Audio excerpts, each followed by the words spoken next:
Welcome back to my channel. So today in Feather Family, we're going to be buying my dream bird. Can you guys guess what it is?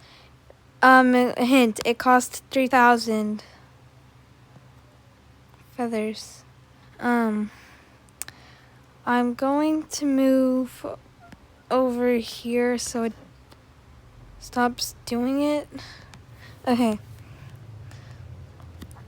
So, if you guessed a dromaeosaur in the comments, you are absolutely, oh no, not the bird, I'm scared of, correct. Let's go now.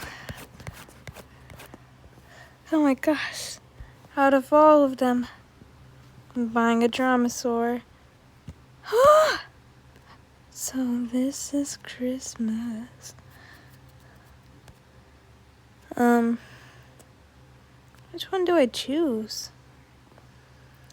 I really like these ones, but you know, I'm gonna be this one. Look at it, it's just a little guy. Aww. It's so sweet. Hello, skeleton. Bye, guys.